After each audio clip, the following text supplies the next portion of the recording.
আসসালামু আলাইকুম ওয়া রাহমাতুল্লাহ।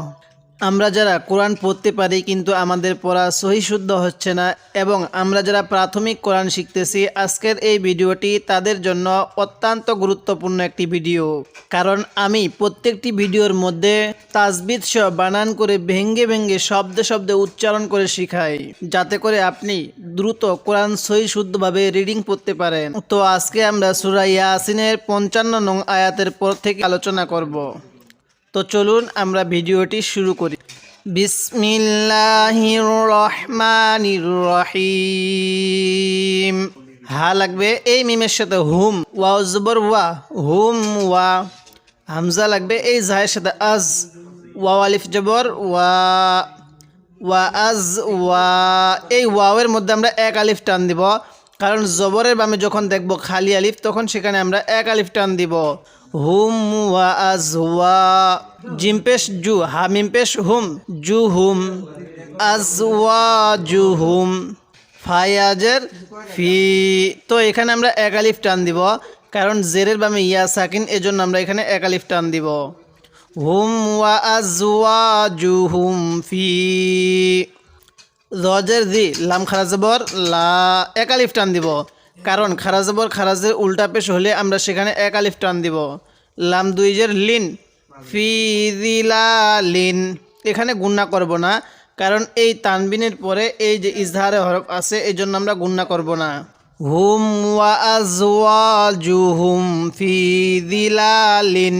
আইন জবর আ, লাম লাগবে এই লামের সাথে লাল, আলাল। হামজা জবর আ, র আলিফ জবর র। তো এখানে আমরা চার আলিফ টান দিব, কারণ মদের হরফের উপর এরকম মোটা চিহ্ন, এরপরে এরকম গোল হামজা, এই জন্য আমরা এখানে চার আলিফ টান দিব। কাবজের কি, আলাল আর কি। মিম লাগবে এই তায়ের সাথে মুত, তা জবর তা, মুত তা। কাবজের কি, মুত্তা কি। হামজা ওয়াও পেশ উ, নুন জবর না, মুত্তা কিউ না। তো যদি আমরা এখানে ওয়াকফ করি তাহলে কিভাবে পড়ব, মুত্তা কিউ। তখন এখানে আমরা তিন আলিফ টান দিব। হুম ওয়া আজওয়াজুহুম ফি দিলালিন আলাল আরাইকি মুত্তাকিউন। আরেকবার আমার সাথে পড়ুন, হুম ওয়া আজওয়াজুহুম। এই জিমটাকে একটু চাপ দিয়ে পড়ব। হুম ওয়া আজওয়াজুহুম ফি দিলালিন। এই জটাকে একটু নরম করে পড়ব, ফি দিলালিন। হুম ওয়া আজওয়াজুহুম ফি দিলালিন আলাল আরাইকি। আইনটাকেও একটু চাপ দিয়ে পড়ব, কারণ আমরা অনেকে এই আইনটাকে হামজা পড়ি। আলাল, আলাল এরকম করে পড়ব। আলাল আরাইকি মুত্তাকিউন। লাম জবর লা, হা লাগবে এই মিমের সাথে হুম, লা হুম। ফায়াজের ফি। তো এবার আপনারা বলেন তো এখানে কয় আলিফ টান দিব? হ্যাঁ, এখানে এক আলিফ টান দিব, কারণ জেরের বামে এরকম ইয়া সাকিন থাকলে সেখানে আমরা এক আলিফ টান দিব। হা আলিফ জবর হা, লাহুম ফি হা। ফা আলিফ জবর ফা। কাবজের কি, ফা কি। হা জবর হা, ফা কি হা। তা লাগবে এই ওয়াওয়ের সাথে তু, ফা কি হা তু। ওয়াও জবর ওয়া, ফা কি হা তু ওয়া। লাম জবর লা, হা লাগবে এই মিমের সাথে, এই সাকিনওয়ালা মিমের সাথে লাগবে না। হা লাগবে তাহলে এই মিমের সাথে হুম। এবং আমরা এখানে গুণনা করব, কারণ মিম এবং নুনের উপর তাসদিদ হলে সেখানে আমাদের গুণনা করতে হবে। তো মিমের উপর তাসদিদ আছে, এজন্য আমরা গুণনা করব। ওয়ালা হুম, মিম আলিফ জবর মা, ওয়ালা হুম মা। ইয়া লাগবে এই দালের সাথে ইয়াদ, দাল জবর দা, ইয়াদ দা। আইন ওয়াও পেশ উ, নুন জবর না, ইয়াদ দাউ না। তো যদি আমরা এখানে ওয়াকফ করি তাহলে কিভাবে পড়ব, ইয়াদ দাউন। তখন আমরা এখানে তিন আলিফ টান দিব। লাহুম ফিহা ফাকিহাতু ওয়া লাহুম মা ইয়াদদাউন। আরেকবার আমার সাথে পড়ুন, লাহুম ফিহা ফাকিহাতু ওয়া লাহুম মা ইয়াদদাউন। এবার একবারে মিলিয়ে পড়ব আমরা, লাহুম ফিহা ফাকিহাতু ওয়া লাহুম মা ইয়াদদাউন। যদি আপনি এরকমভাবে বানান করে ভেঙ্গে ভেঙ্গে শব্দে শব্দে তাজবিদ সহ মাত্র এই সূরা ইয়াসিনটি শিখতে পারেন, তাহলে ইনশাল্লাহ আপনার পুরো কোরআন শরীফটাই সহি শুদ্ধভাবে রিডিং করতে পারবেন। তাই আমি আপনাকে এই সূরা ইয়াসিনটা এভাবে ভেঙ্গে ভেঙ্গে শব্দে শব্দে তাজবিদ সহ উচ্চারণ করে শেখাবো। তাই আমার চ্যানেলটি সাবস্ক্রাইব করুন এবং আমার পর্বগুলো নিয়মিত দেখবেন। সিন জবর সা, লাম খারা জবর লা, মিম দুই পেশ মু, সালামু। কফ লাগবে এই ওয়াওয়ের সাথে কাউ, সালামু কাউ। লাম লাগবে এই মিমের সাথে লাম, কাউলাম। মিম লাগবে এই রয়ের সাথে মির, এই নুন সাকিনের সাথে কিন্তু লাগবে না, তাহলে মিম লাগবে এই রয়ের সাথে মির। র লাগবে আবার এই বায়ের সাথে রব, মির রব। বা লাগবে আবার এই রয়ের সাথে বীর, মির রব বীর। র জবর র, হায়াজের হি, মিম দুই জের মিন, রহিমিন। তো যদি আমরা এখানে ওয়াকফ করি তাহলে এই দুই জেরকে কিন্তু বাদ দিব, তখন এখানে আমরা 3 আলিফ টান দিব। রহিম, সালামুন কাওলাম মির রাব্বির রহিম। আরেকবার আমার সাথে পড়ুন, সালামুন কাওলাম মির রাব্বির রহিম।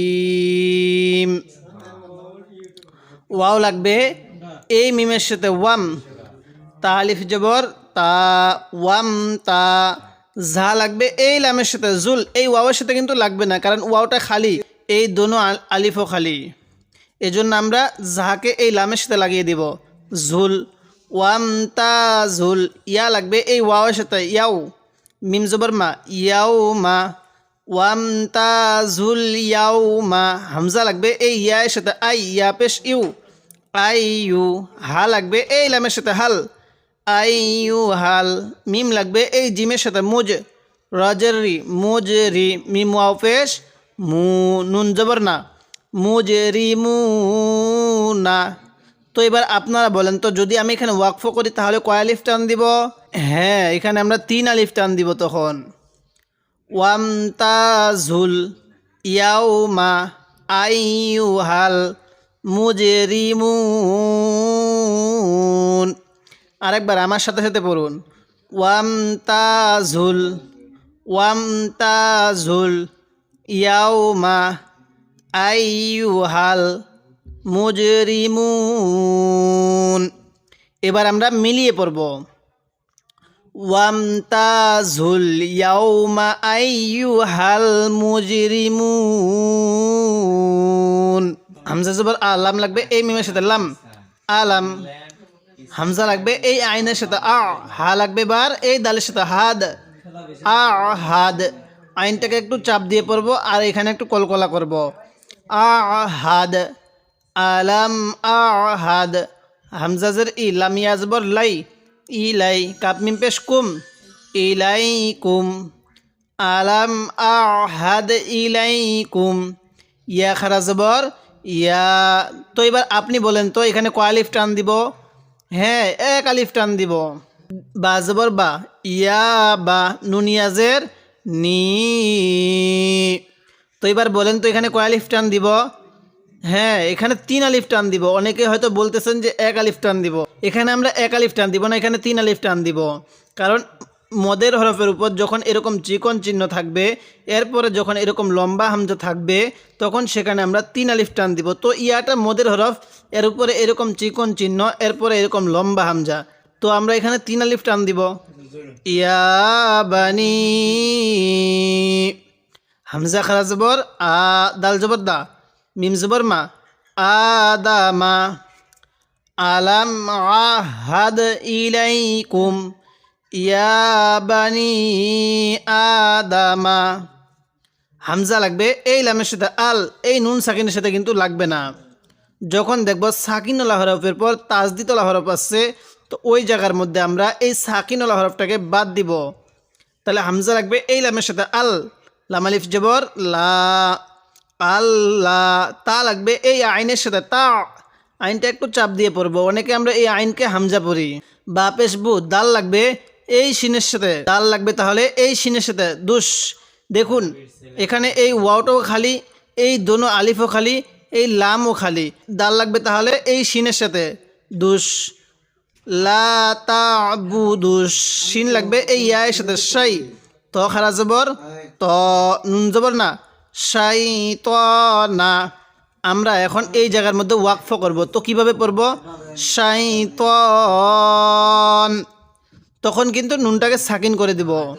আল্লাহ তা'বুদুস শাইতান, হামজা লাগবে এই নুনের সাথে, ইন, নুন জবর না, ইন না, হাউলটা পেশ হু, ইন্নাহু। লাম জবর লা, কাপ মিম পেশ কুম, লাকুম, ইন্নাহু লাকুম। আইন জবর আ, দাল লাগবে এই ওয়াওয়ের সাথে, দু, আদু। ওয়া লাগবে এই মিমের সাথে, ইন্নাহু লাকুম আদুম। মিম পেশ মু, বায়াজের বি, নুন দুই পেশ নুন, মুবিনুন। ইন্নাহু লাকুম আদুউম মুবিন। আলাম আহাদ ইলাইকুম ইয়া বানি আদামা আল্লাহ তা'বুদুস শাইতান ইন্নাহু লাকুম আদুউম মুবিন। আরেকবার আমার সাথে সাথে পড়ুন, আলাম আহাদ ইলাইকুম ইয়া বানি আদামা আল্লাহ তা'বুদুস শাইতান ইন্নাহু লাকুম আদুউম মুবিন। এবার আমরা এখান থেকে মিলিয়ে পড়ব, আমার সাথে সাথে আপনারাও পড়ুন। আলাম আহাদ ইলাইকুম ইয়া বানি। তো আমি এখানে দম ফালাইলাম, আমি যখন দম ফালাবো আয়াতের মাঝে, তখন আমি পূর্বের শব্দ থেকে আবার পড়ব, ইলাইকুম ইয়া বানি আদম আল্লাহ তা'বুদুস শাইতান ইন্নাহু লাকুম আদুউম মুবিন। যদি আপনি খুব দ্রুত সহি শুদ্ধভাবে কোরআন রিডিং পড়তে চান, তাহলে আমার চ্যানেলটি সাবস্ক্রাইব করুন এবং আমার পর্বগুলো নিয়মিত দেখবেন, তাহলেই ইনশাল্লাহ আপনি খুবই দ্রুত সহি শুদ্ধভাবে কোরআন রিডিং পড়তে পারবেন। তো আজকে আমরা এই ৬০ নং আয়াত পর্যন্ত আলোচনা করলাম। পরবর্তী পর্বের মধ্যে আমরা এই ৬০ নং আয়াতের পর থেকে আলোচনা করব। তাই আমার পর্বগুলো আপনি নিয়মিত দেখবেন এবং আপনার কাছে একটি রিকোয়েস্ট থাকবে, আমার চ্যানেলটি সাবস্ক্রাইব করুন এবং ভিডিওটি ভালো লাগলে একটি লাইক দিয়ে দিবেন।